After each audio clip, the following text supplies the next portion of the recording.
Good evening and welcome to the Indian Photo Festival 2021. Now in its 7th year, this is India's longest running international photography festival. Our speaker tonight is Sharbendu, a lens-based artist, academic, and a writer. He has an MA in photojournalism from the University of Westminster, London, and a postgraduate diploma in journalism from the Indian Institute of Mass Communications, New Delhi.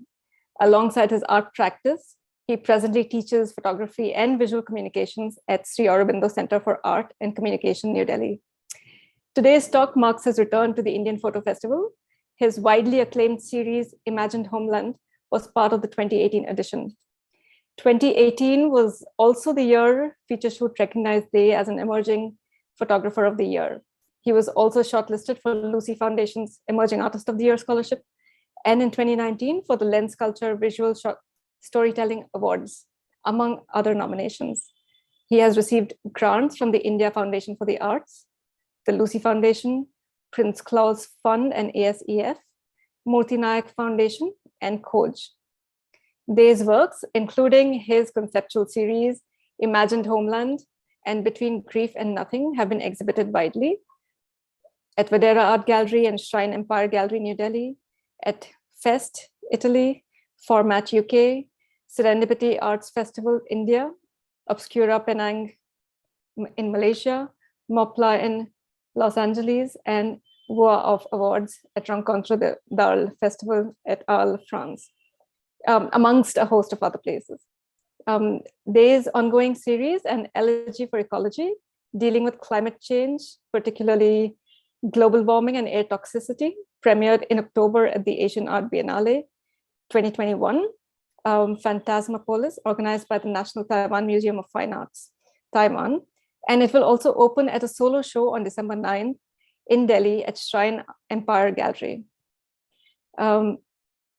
I now turn the evening over to Sharbendu, but before I do that, I'm just going to say one last thing. Sharbendu will be hosting a masterclass on visual storytelling at the Indian Photography Festival from December 13th to 17th.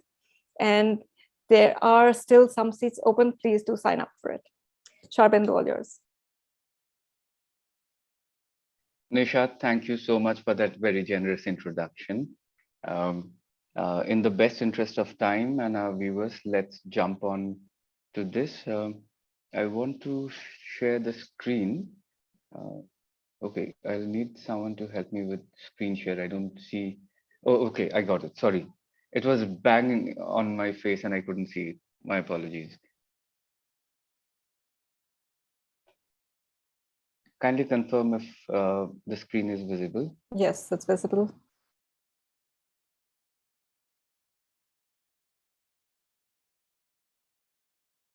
So for today's talk, I've been thinking about what is that I've got to say through my practice. And one aspect of giving these talks is about showing your own work, which is great sometimes. But I was thinking, like Nishat, you had this question for me that who is my audience? And I was thinking about who is my audience for today. And I think in many ways, photography enthusiasts and young photographers who are trying to find a visual language. And I thought of this title, Osmosis, as kind of a theme for me to speak today and put things in a certain context. At least I'll try to do that. Osmosis, the way it's defined, a process by which molecules of a solvent tend to pass through a semi-permeable membrane from a less concentrated solution into a more concentrated one. A more simpler and more palatable one for us in this context is the process of gradual or unconscious assimilation of ideas, knowledge, etc., by some strange political osmosis, private reputations become public, so on and so forth. And so osmosis is what is very important, I believe. It's a whole life's journey that one undertakes. And in the process, there's osmosis that keeps on happening. But to begin with, I just wanted to, again, to put things a bit in context, where did I start from? So I kind of grew up in the Andaman and Nicobar Islands, and these are my childhood pictures. things that I was doing growing up. And then when I kind of arrived into my early 20s, I dreamt of becoming a travel writer. I wanted to travel around. And so I felt it's a perfect marriage of a travel writer and a photographer, bringing the passion of writing and traveling together. And over the years, uh, throughout this journey, I've kind of taken a stand, which is a bit contra to travel photography. Let me jump on to, so it's been a journey of at least over 15, 20 years with me photographing. I started photographing when my father gave me his Russian Zenith. He passed it on to me for me to use it, and that's how I started. But this whole trajectory of the journey, I'll start by talking about my project Imagined Homeland. Now, let us imagine that we have run out of fossil fuels. And I think it's going to be a good thing for us to run out of fossil fuels. Imagine the entire city's power grids have shut down. So wherever you all are, just for a moment, maybe close your eyes and imagine that the entire city's power grids have shut down and it's a complete blackout. Nothing is visible. Your the lights in the house doesn't work. Your lift doesn't work. Your telephone networks don't work. Your room air conditioning, room heating, microwaving, television, internet, everything's shut down. There's no way to reach one another or access one another. Hospitals are freezing cold chambers. Schools, shops, pubs, malls, everything gone. Just everything gone. But we are still here somehow with some sheer miracle. We are still here. How will we survive? Please think. Do we have the necessary survival skills? Are we equipped enough? Are we resilient enough to rough it out?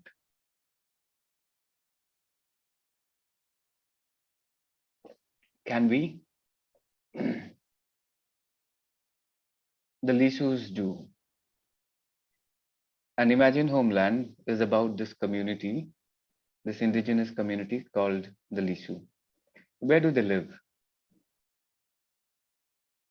In Arunachal Pradesh, in and around the area of Namdapha National Park, in Changlang district, sharing the border with India and Myanmar. So at this extreme corner, the cusp you see on three sides, it's written Myanmar, and you have these villages, Gandhigram, Vijayanagar. These are anyway more anglicized names by the Indian nationalist government, but original names were like Daudi and Shidi, Shidiku and Shidikha. The Lisus have, the Tirab Gazetteer mentions, has a record that in 1936, the presence of Lisus was seen over here.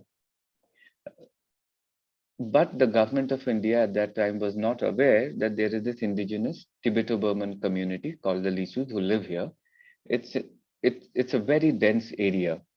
Anyway, in the year 1983, the government declares a major part of this area, precisely about 1985 square kilometer, and notifies it as Namdapha National Park and Tiger Reserve.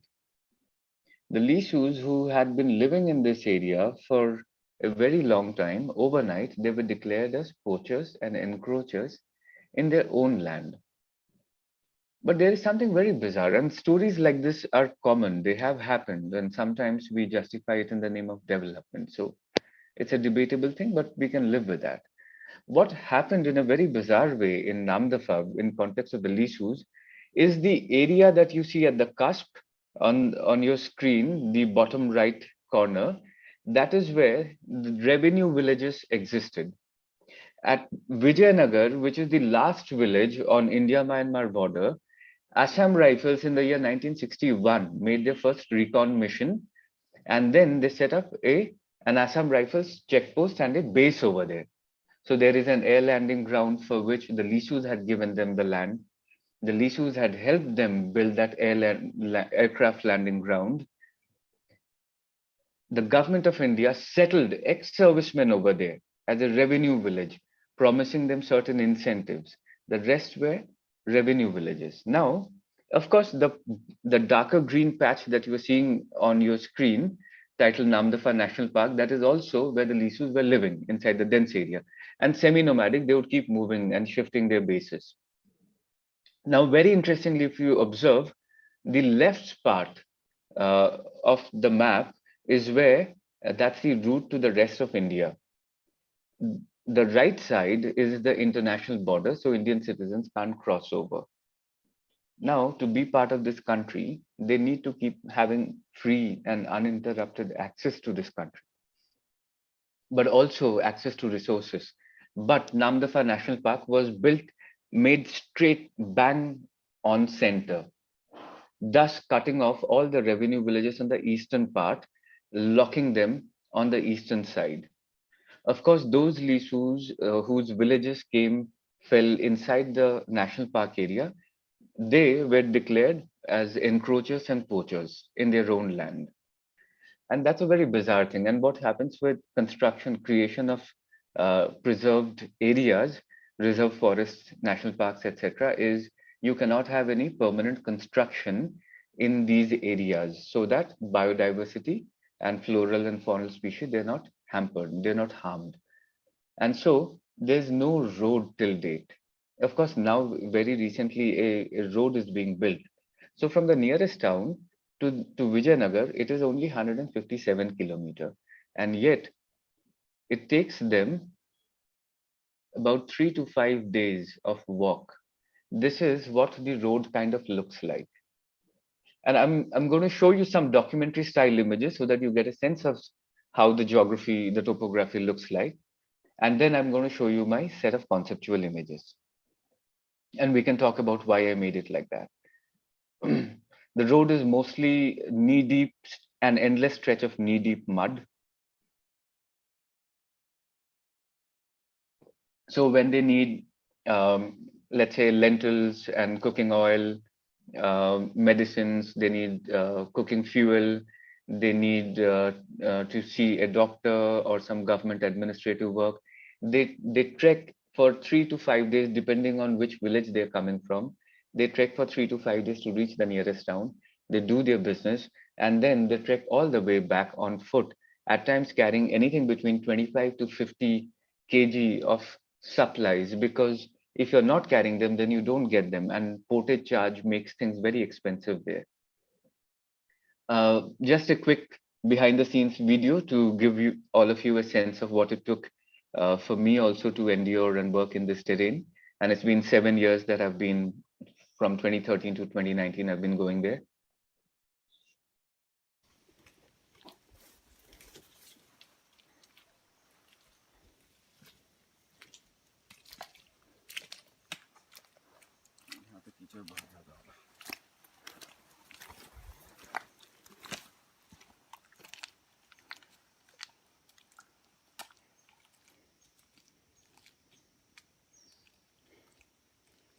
And so this journey continues for days and days, and we have to camp in the middle of the forest somewhere. We put up our tents, etc. Now, that's something that I have to endure, but it's only for a brief period, and I do have an escape. At the end of the day, I come back to Delhi, I have my life, I have my house, whatever it is. The Lisus, they continue living over there. And because there are no roads, no infrastructure, nothing happens over there. There are no schools, no hospitals, there is no electricity, there are no shops, etc. Anything that we are accustomed to, they have none of that.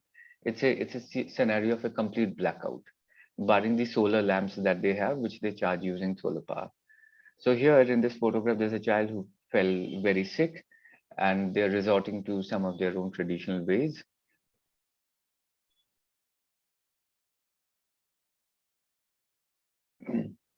And then Noyu Yobin, he worked with me, I think in 2018. Yeah, he worked with me in 2018. And Noyu is praying. He also is engaged with the church over there. So he's offering his prayers for the well-being of this child. That's Noyu in 2018. I made a portrait of him.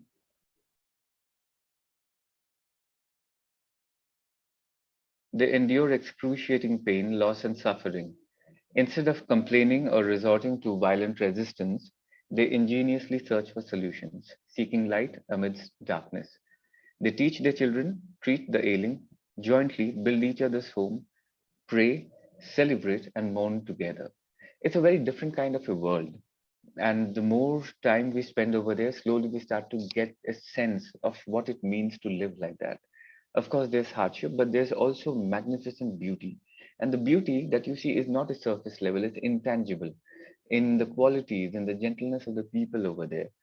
And since I kept on spending long durations with them, starting from 7 to 10 days, that slowly graduated to 1 month. Then in 2018, I stayed with them for 2 months.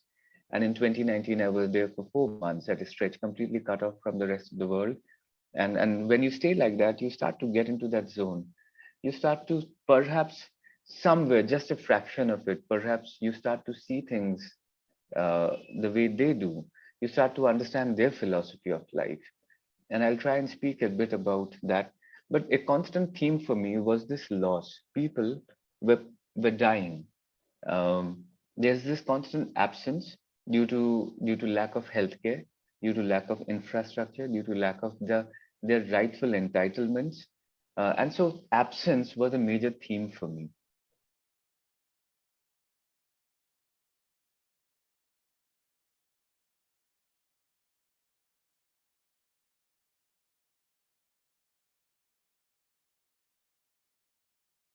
They're intimately familiar with loss, and yet they epitomize qualities like grace, gentleness,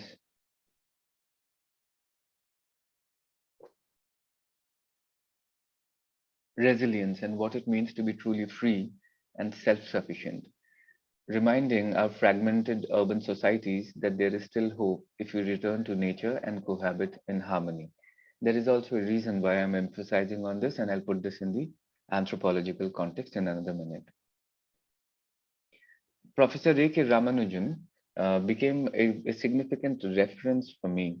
I was very much interested in oral folklores and folk cultures. And so I was referring to his book, Folk Tales of India, as part of my research and understanding. And I was also recording the Lisu folklores that many do not know. And the younger generation of Lisus, they do not get to hear these. Their interest also has kind of waned down a bit. And Professor Ramanujan said this: self-sufficient village communities are mythical entities.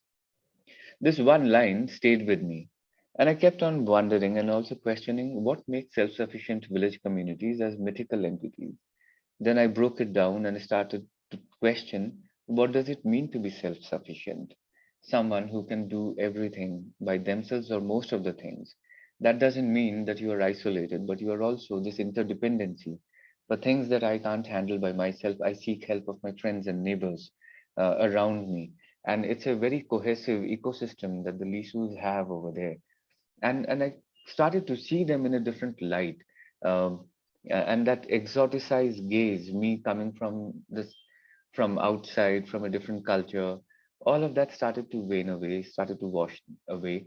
And I started to see them in a bit of a different way. But mostly it meant I was just hanging around them. I was living with them. I was sitting around them, having cups of tea. I was taking walks with them. At times I'd go and play basketball with them. I would go to the church. And slowly I started to see things. James Scott, a key text figure and a renowned anthropologist in the art of not being governed, called people who have not yet been fully incorporated into nation states as Zomia, which is people, Zomia is people who have fled the valleys to escape state oppression, corvée labor, unfair taxation, etc., to the highlands in favor of freedom and preservation of their way of life. Zomia, of course, is a term that was coined by Willem van Schendel for Highlanders, common to several related Tibeto-Burman languages, spoken in the India, Bangladesh, and Burma border. Zo means remote, and Mi means people. So people who live in these remote areas came to be termed as or known as Zomia. And James Scott mentions this as about the Zomia. And that became another reference for me.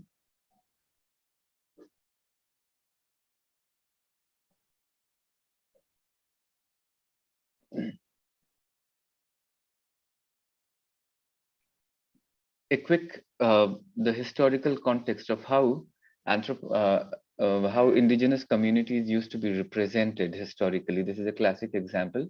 The People of India series, made from 1868 to 1875.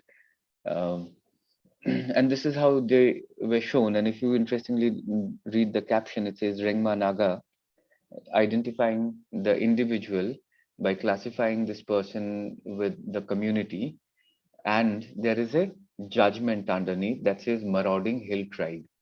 So with one text, the quality and opinion of this tribal community is shaped as a marauding hill tribe. So the British government would take appropriate measures, strategic interventions, so that they can control such marauding hill tribes.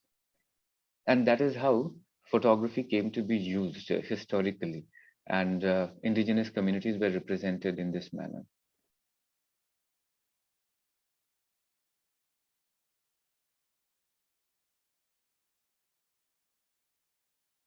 My provocations: if the classical and representational approaches have divided us instead of bridging the society, then what alternatives do we have today? Sorry about that.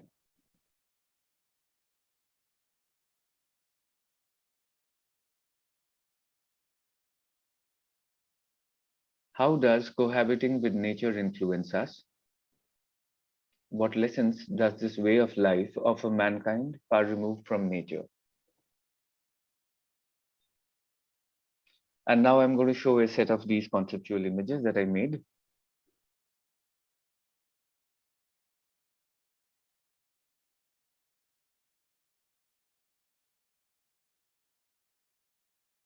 One second.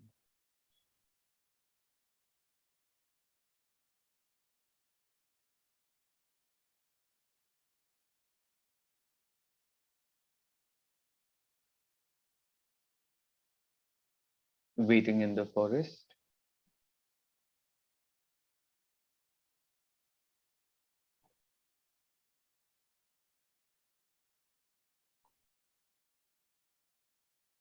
This actually became the publicity cover image for IPF, I think in 2018, when they had the festival. So I'm glad. I hope a lot of people in Hyderabad got to at least know that there's a tribal community called the Lisus.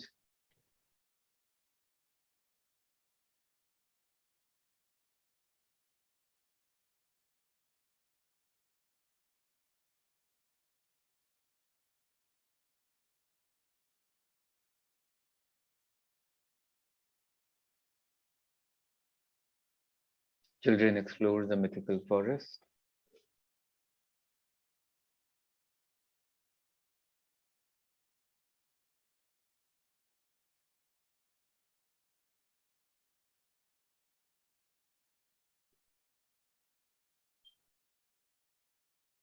And I was trying to find a subtle and a symbolic way of telling their story, from their hardship to the magic to the gentleness to the beauty that they bring.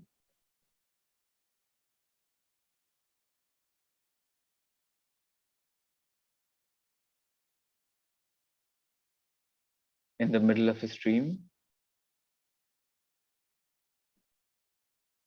in dream symbolism, it is said that when one dreams of crossing a river or a water body, it's perhaps a sign of an impending transition in your life.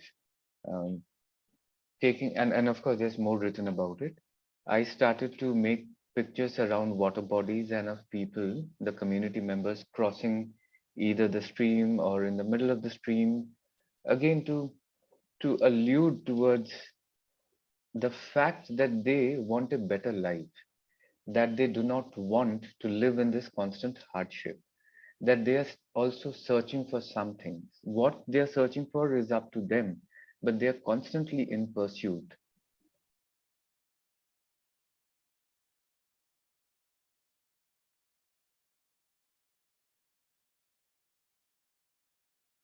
Exodus 2.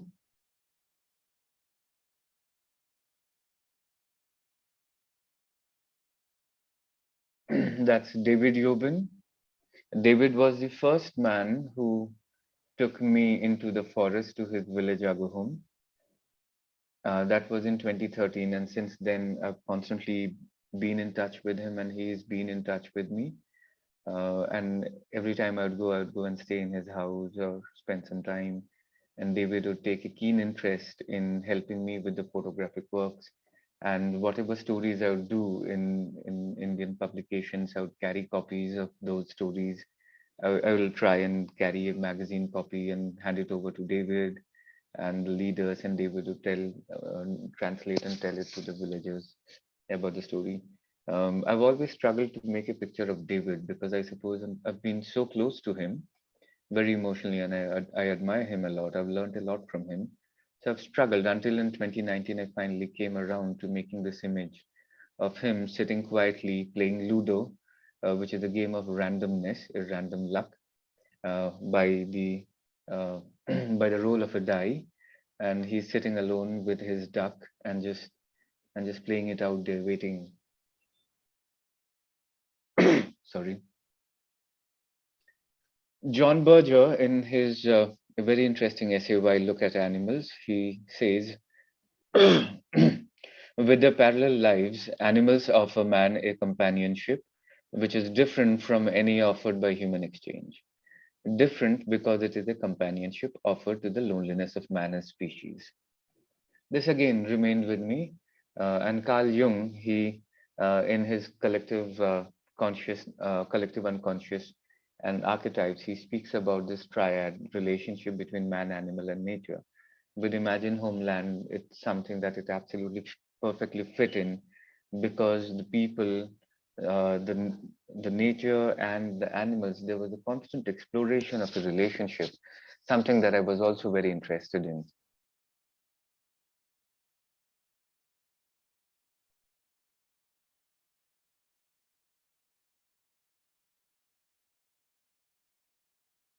And was making some of these images to also evoke that sense of vulnerability, that fear of someone being alone in a dense forest. Uh, and the forest is not scary, but basically when it is dark and you can't see what exists there, what is waiting for us there, it evokes a sense of fear, which uncertainty tends to do for all of us.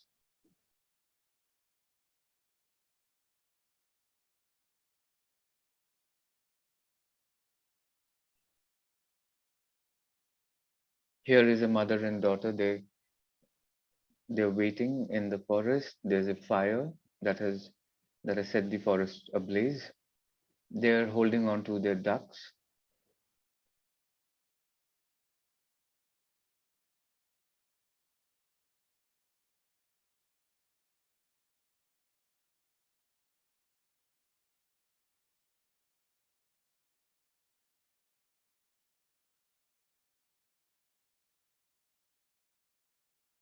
Man with no road.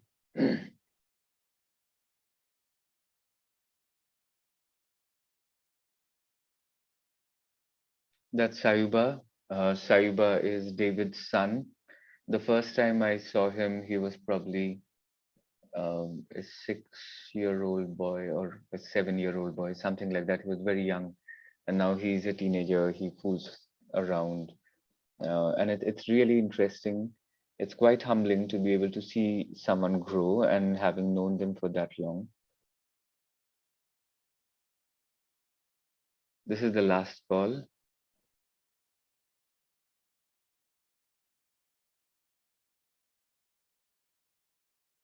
That's Jemana Yobin, Yuliba, and his tortoise in the pineapple garden. Jemana is David's wife, and Yuliba is their youngest son. I've literally seen Yuliba when he was perhaps like 4 years old. And I've always gone and stayed with them, and I have a very close relationship with them. Um, I'm just going to show a details so that because the screen sizes are small, so here Yuliba is sitting with the tortoise, whereas Jemana is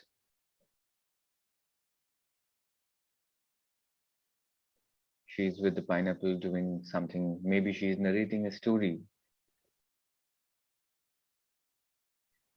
Loss and absence.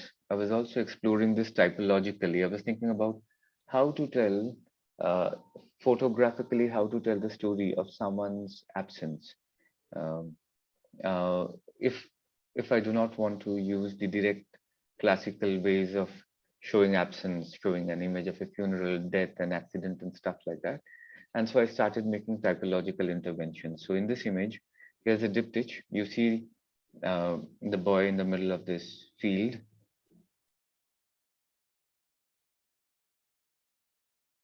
and then he's gone.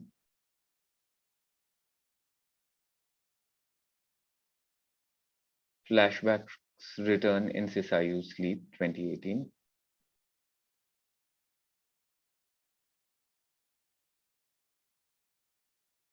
The Sleep of Reason.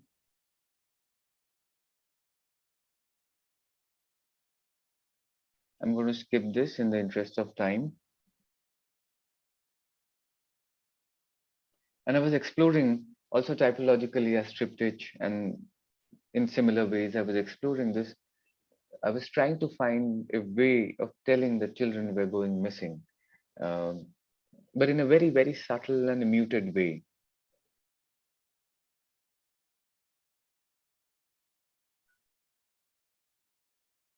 And then follows turbulence.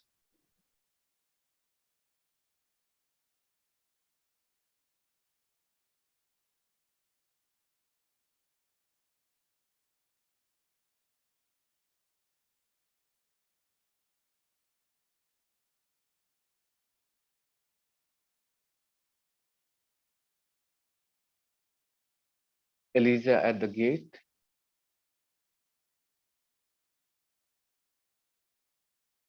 Three teacups, father and the child.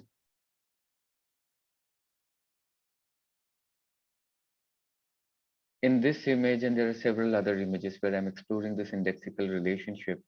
Um, if you notice, there are three teacups, and tea is being brewed at the fireplace, but there are only two people. Um, so there is a relationship at play over there, alluding towards uh, either they are waiting for someone's arrival, or there was someone over there and has now left. Who has left, or who are they waiting for?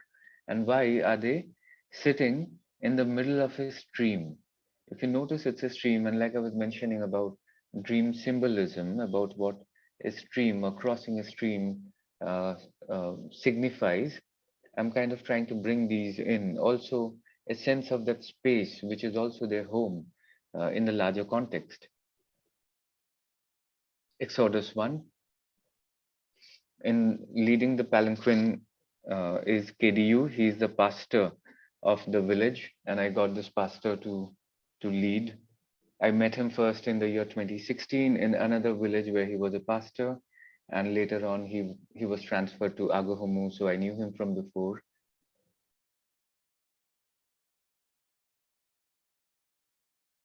This is Malidiu and the portal.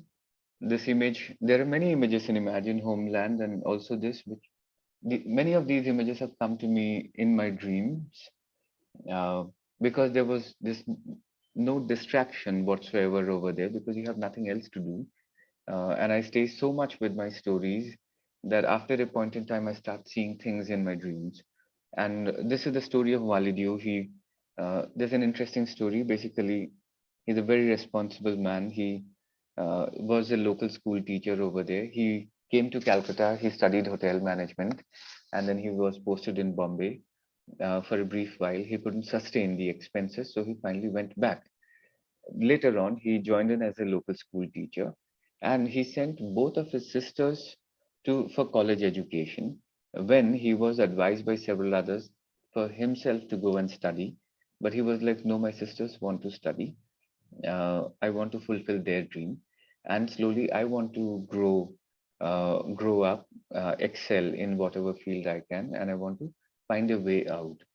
And his story, Walidu and I would spend a lot of evenings after his school in the village.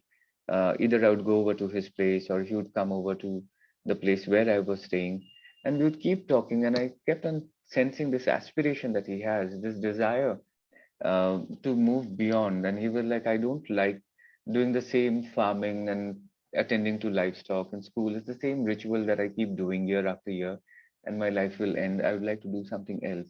And as a dream response to his story, I made Validiva and the portal.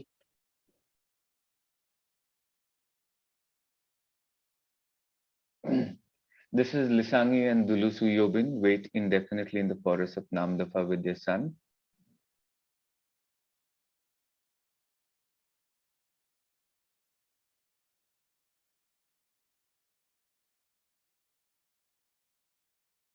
I'm going to skip this.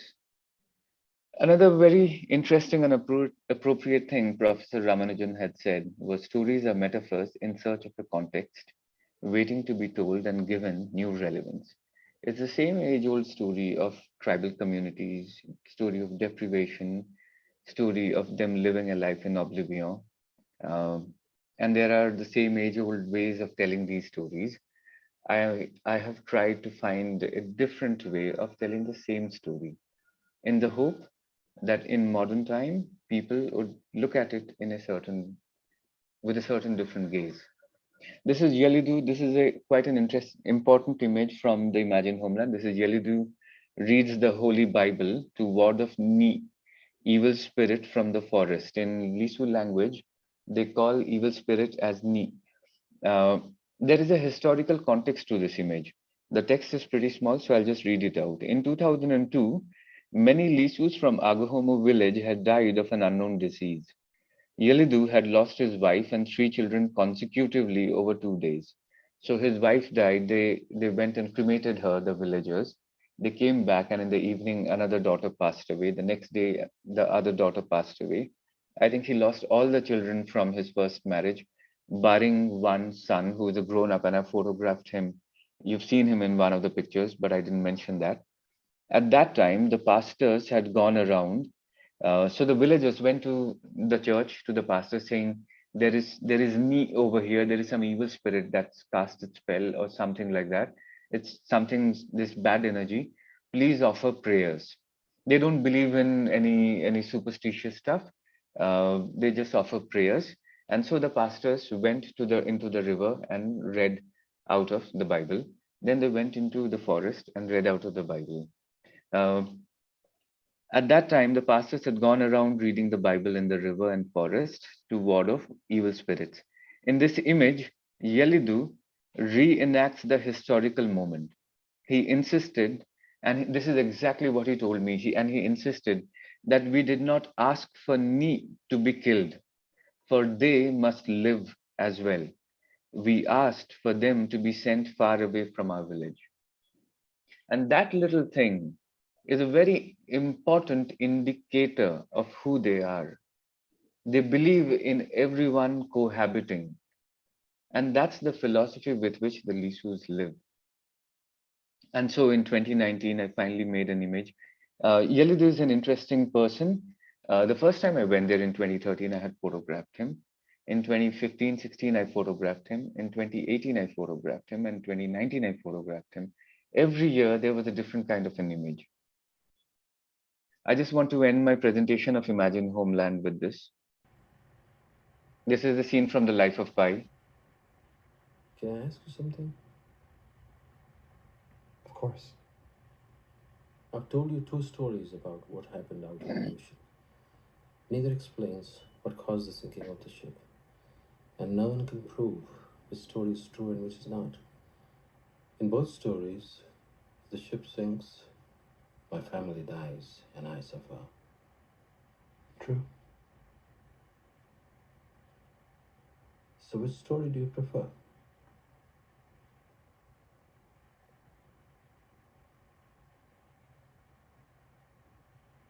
The one with the tiger. That's the better story. Thank you.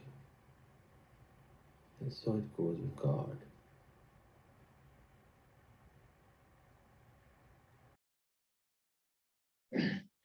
It's about the alternate ending. I would like to leave this part of the presentation with this looming question that has stayed with me for a very long time.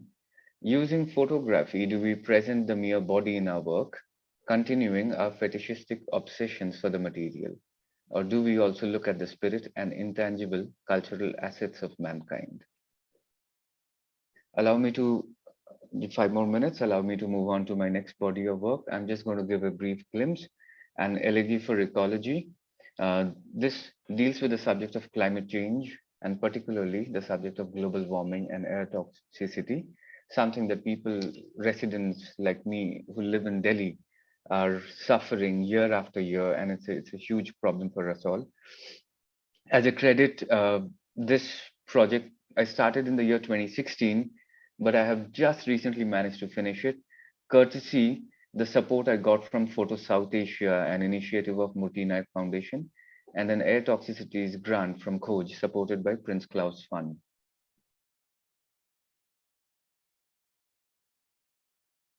I'm going to jump through the text. Amitabh Ghosh, in his seminal book, The Great Derangement, he takes a very critical look at the subject of climate change and the way it has been represented in literature, cinema, so on and so forth. And he writes, the problem of climate crisis, despite being the biggest threat to human existence today, is still not accepted as a reality when portrayed through cinema or literature. And that became a very important precursor for me to think about why has it not worked very well? Where have we gone wrong largely in telling the story of climate change, in telling the story of our survival in the Anthropocene? And it became my challenge. His words stayed with me, and it became my own personal challenge that how do I tell this story of what's happening to us?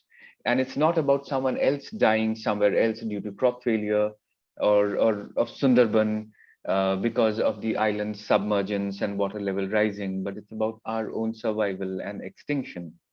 But why is it that we cannot? And I feel that the problem uh, with representation of stories related to climate change uh, using visual art has been this problem of othering climate concerns, difficult to be accepted as reality. Such literary, cinematic, or visual responses are reduced to classificatory genres like science fiction, climate fiction, or fantasy, thus othering climate concerns. If you see these movies like 2012 and these apocalyptic narratives, they always create a larger than life narrative of doomsday, but apocalypse is arriving, it's here, and yet it's never arrived, it's never there, because we are, in some ways, we are living in the midst of it.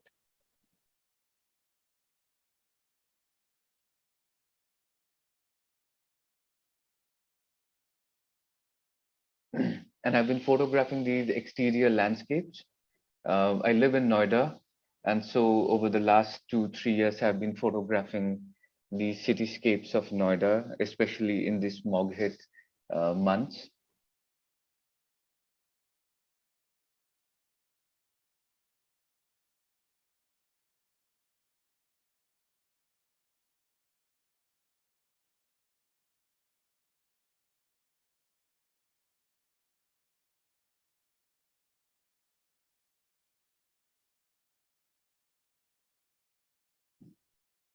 Sorry.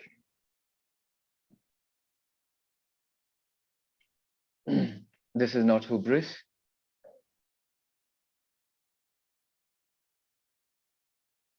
Civilization.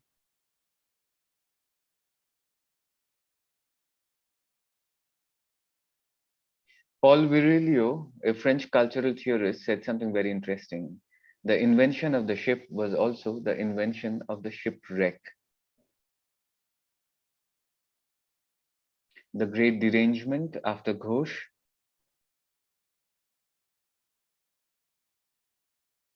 I'm going to skip this. And now I'll move to the constructed visual responses that I've made.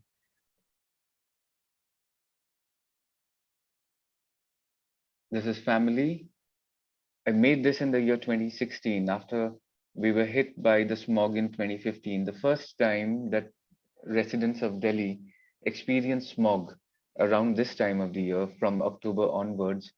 I myself felt very troubled by it. And as a photographer, I instinctively wanted to make a photographic response. And I kept on brainstorming, what do I do? What do I say? I thought of going to these mining sites, showing, photographing denuded forests, so on and so forth. But I eventually ended up with this constructed response. In 2016, here's a family that's breathing out, a couple that's on their bed in what looks like their bedroom, and yet they are looking in different directions. They look somewhat estranged and cold, distanced, and they're breathing out of their respective apparatuses. That's from 2016. Fish in the river is still thirsty, and I was still exploring this relationship between man, animal, and nature.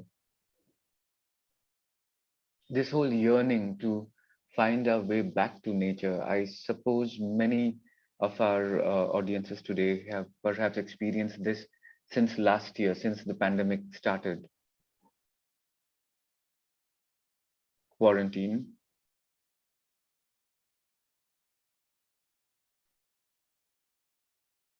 The World Without Us, after Weizmann.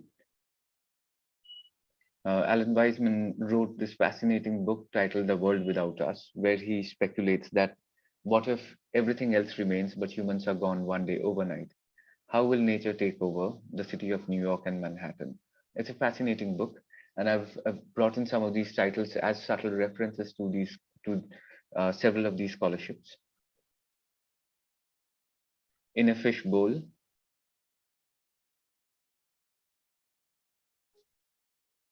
In my family of five, all hell breaks loose. And some of the new images, The Lonely Man. I'll just show a couple of behind the scenes video footage to give our viewers a sense of the scale and our operation for the making of an elegy for ecology. Fans चला दो सारे to pack up. Sure? Huh? Can't take it any further. No? Let's remove this. No, I don't want to. I don't want to use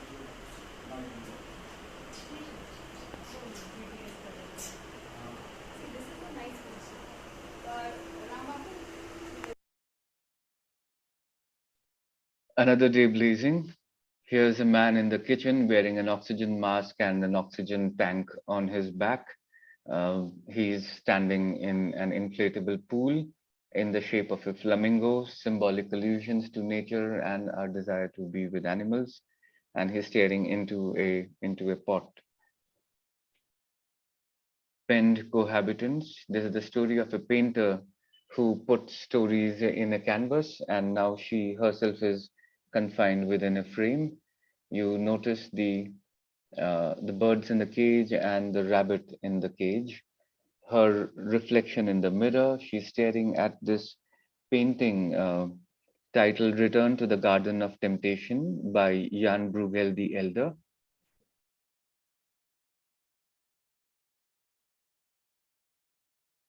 This is a father and son simulating a scene where they have gone camping, but because they can no longer go out camping because everything outside is kind of gone, the father, to keep his son engaged and somewhat happy, but also somewhere for him to be happy, he recreates this whole scenario that let's do some camping as a reflection of things that we used to do in the earlier days.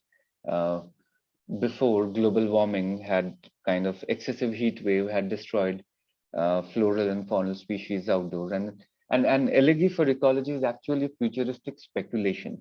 Rather than reacting to what is happening today or what has happened yesterday, I am imagining how we all might have to survive in the coming years. It can be 5 years down the line, 10 years down the line, or maybe 20. I don't know when. But because of excessive heat wave, when everything outside is destroyed, because of excessive air pollution, when everything outside has perished, we would be confined to our own private spaces, doing our own quirky little things, trying to find a way to survive. And so here is the story of a father and son who are camping inside their house.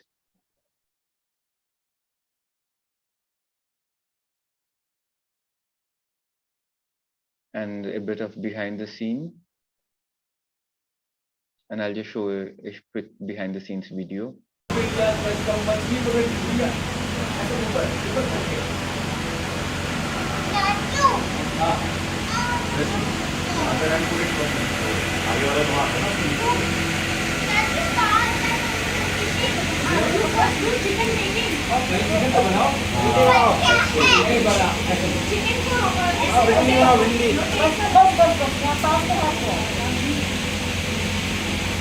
भिंडी बना लो आप मुर्गा भी गालियाँ दे रहा हुआ साला मुर्गा मछली स्टोरी में रहना है भैया हम लोग का And so working with children can be an experience in itself, but working with different animals like the swan, there are images with rabbits and other birds, and they were a different experience. This is Dahan. He's like my godson. He's one of my closest friends' son. They came down all the way from Jaipur for my shoot because I just wanted him. I wanted to particularly photograph him because I've imagined scenes of me camping, taking him out for camping. And that's the end of my presentation. Thank you so much, Nishat and the Indian Photography Festival. Thank you, Sharbendu, for sharing both your works with us, and also for giving us a look behind the scenes of how they came to be, and also some context about the Lisu, and as well as an elegy for ecology. I have a question, since both of these are especially Imagine Homeland are constructed series. How much of it was constructed? Like, did the people in the photographs also bring something to the image, as in did they come with their ideas how they would sit or behave, or was that something that you already had planned? Nishat, all the images in Imagined Homeland were made as a response of whatever the community had told me, not in per se in terms of how we should sit, what we should wear, and things like that, but the overall philosophy, their emotions, their situation, their stories. And I took those as raw materials to draw my own interpretation as to what scenes I can make. They're not they do not have a command in the visual language, with all due respect to them. That is not their expertise. I can't say that that is my expertise either, but at least I have been doing this and trying to do this. So all the information, all the fodder came from them, but the direction, where to say it, how to this and that and stuff like that, that directorial intervention came from me. All right, thank you. And an elegy for ecology. In a way, you speak about how the dystopian presentation of the climate change has stopped us from realizing just how close we are to being boiled ourselves. But did you find that, especially over the past 2 years, that the way you had thought of the series sort of came true? It has. I remember on Instagram, there's an ex-student of mine who actually came and said something about that I had seen what was about to come. Of course, it's nothing like that. There's no magic here. The writing was loud and clear on the wall as to where we are headed, and we are still refusing to learn. But this is very much the reality today, Nisha. This is everyone. We can't meet one another without masks. And the threat is oxygen, it's air, it's out there in the air. But also the problem of telling stories about air pollution is its lack of visuality. How do you show and tell a story about something that you can't see?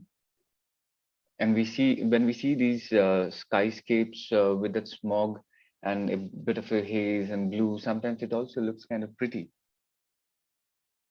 unless we Right. start measuring it with the AQI. Right.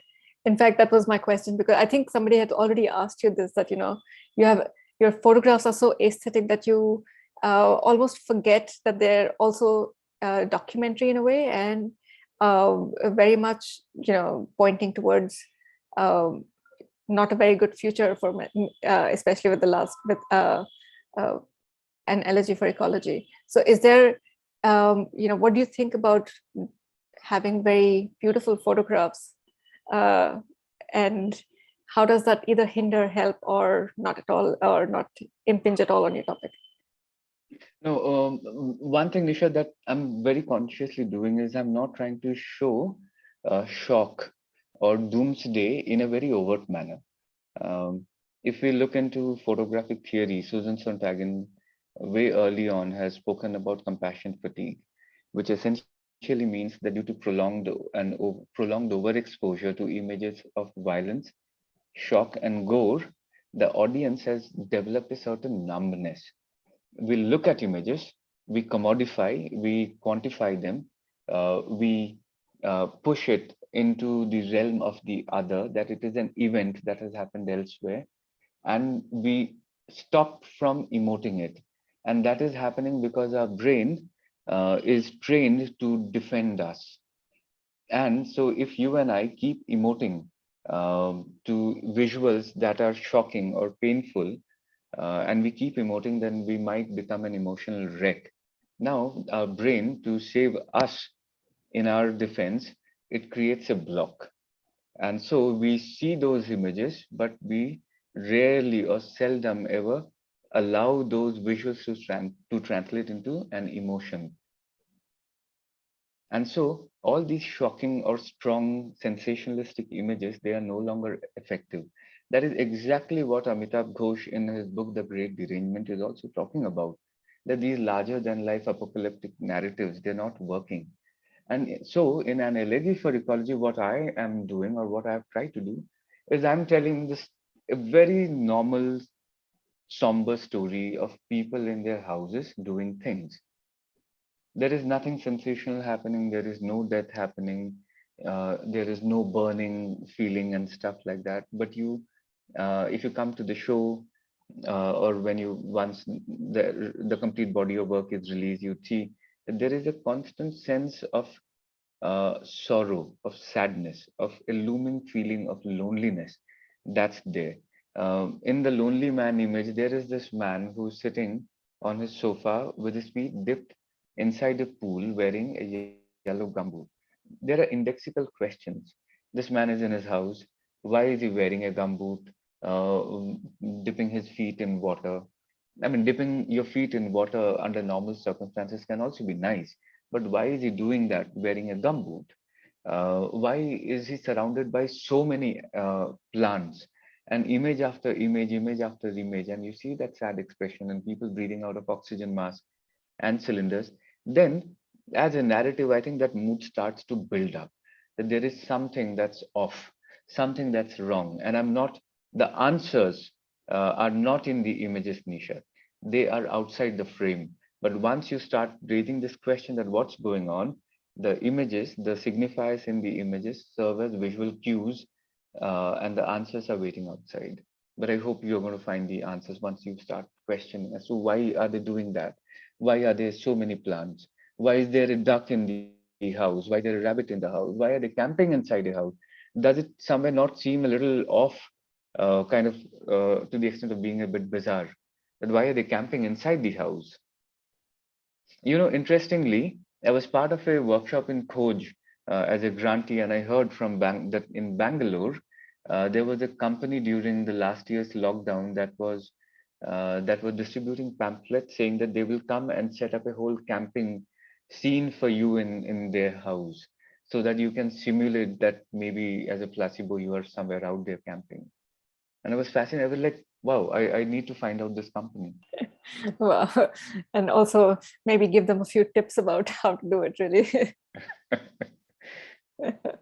I think a couple of questions for our audience. One is, how long does it take you to actually create a photograph? I know that you said for Imagine Homeland, you dreamed of the photographs. Did you also dream about the photographs for an elegy for ecology? Because you were in Delhi after all. Are there still dreams in Delhi? I mean, I didn't dream to make images; they came to me. And in Imagine Homeland, I believe there is a strange. The forest of Namdapha is quite mystical in many ways, and I believe that, and I very sincerely believe that some of these visuals were sent to me. There was a force at play that always kind of kept me safe, and it was sending me these. So Imagine Homeland was a different thing. With an elegy for ecology, like you very rightly said, you're surrounded by people all the time, and this was chaos. With about 12 to 15 crew members on the shoot floor, from assistants to light design to production guys to light boys to gaffers. It was madness with me spending about 12 to 14 hours just on phone calls, coordinating. So there was hardly much room to dream. But there have been a couple of images which has come to me in the dream. But I think that's very natural, Nishad. When you get obsessed with something, osmosis, you see, that's what happens with osmosis. You stay with something for long enough, and then it gets into, and it settles in your core, and you start speaking that language, you start thinking in that language, and you in your subconscious, you start referring to that, and they pick up a life of its own.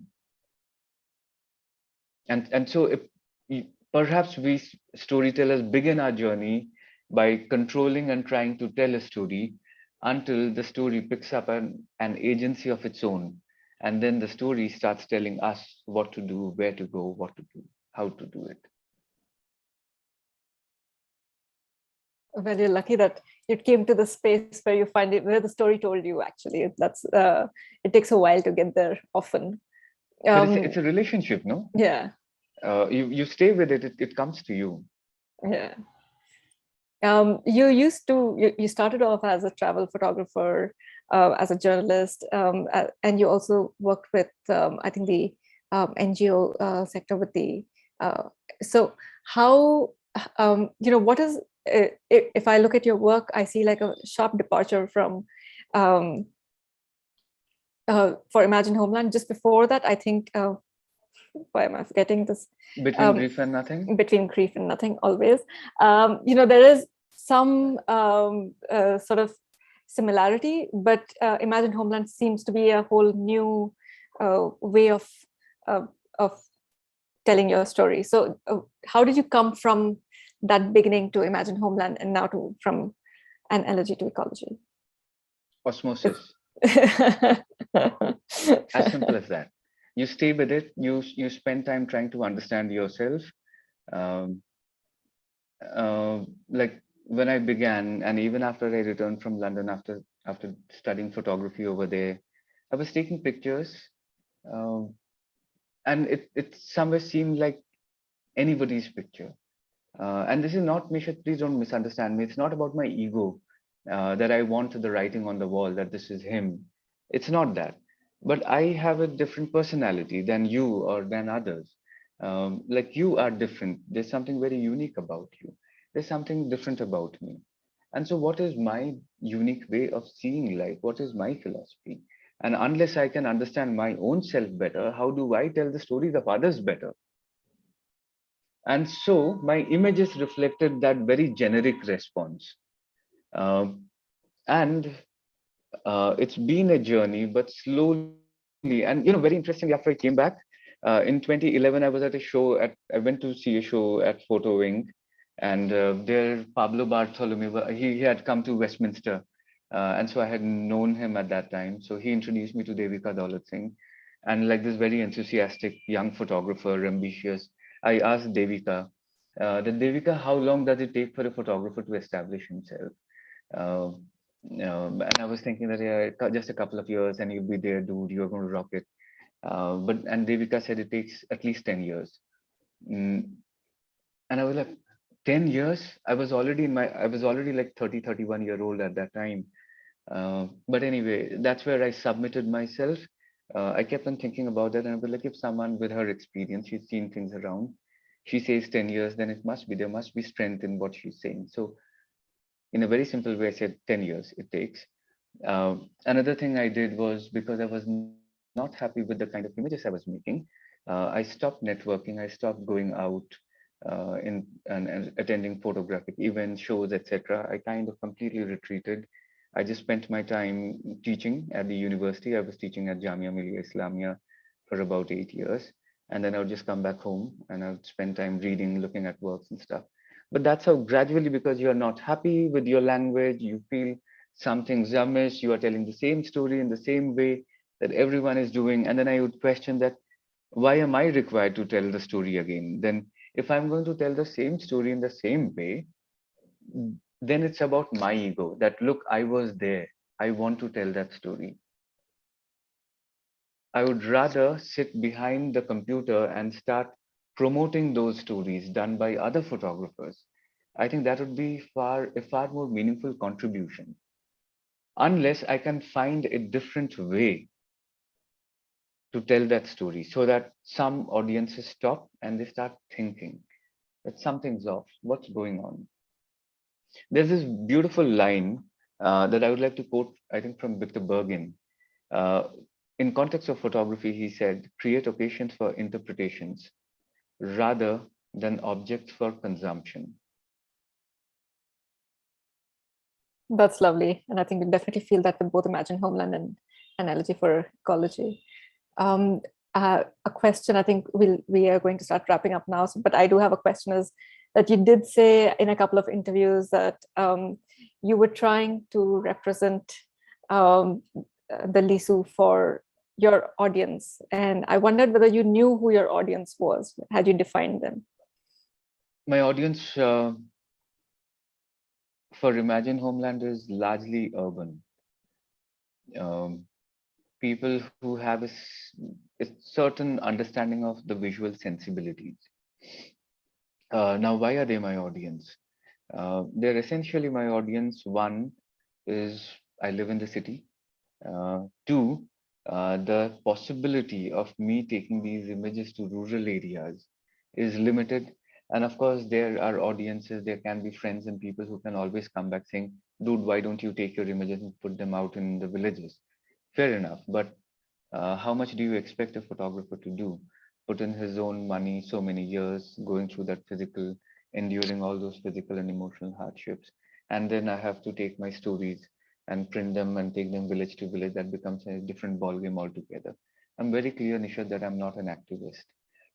I have a certain conscience. I believe, I hope I still have that, but I can only stretch up to a limit.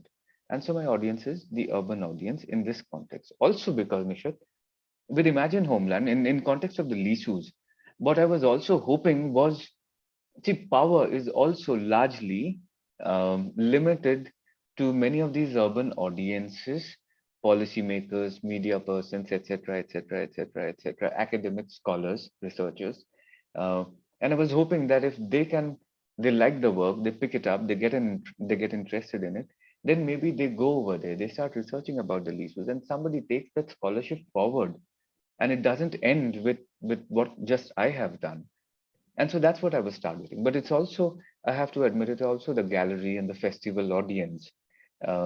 But essentially people who like to see things in a certain subtle manner rather than the classic documentary in that form.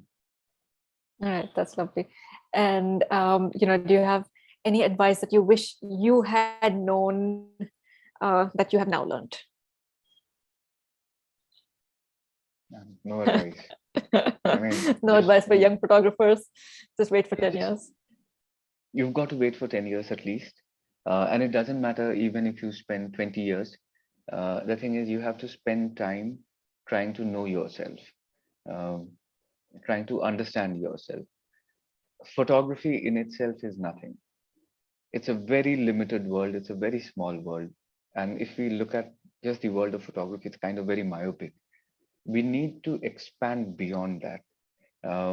Even to be able to tell stories of communities. Photography is essentially a tool, a medium to tell stories of others. But if we do not understand these people, these are others, then how do we tell their stories? If we do not understand gender, if we do not understand Dalit issues, if we don't understand socio-political issues, if we don't understand things in a historical context, in an anthropological context, then how are we going to tell the stories? Then we are just equipped with this technical know-how of how to take better pictures, how to make it graphic and geometric and this and that and all of those technical rules. But where are you going to find the soul if you do not understand the story deeply? I would have loved to finish Imagine Homeland in 1 or 2 years because I was really hungry to publish work, get a few bylines, make some money, build a reputation for myself. But it didn't happen. I wanted to finish an elegy for ecology way back. I couldn't. It takes time. You have to stay with it. Osmosis. And when you're parachuting in and out, you are robbing yourself of that opportunity for osmosis. And so your growth will be stunted, and that is going to be reflected in your visual responses. All right. Thank you for being so honest and also for telling us to stay with it. Thank you everybody for joining us, Sharbendu, especially for taking us through your work. A reminder again that Sharbendu is holding a masterclass at IPF, and we can still sign up for that. Thank you and good night. Thank you, Nishat. Thank you, everyone. Thanks, IPF. Bye. Bye.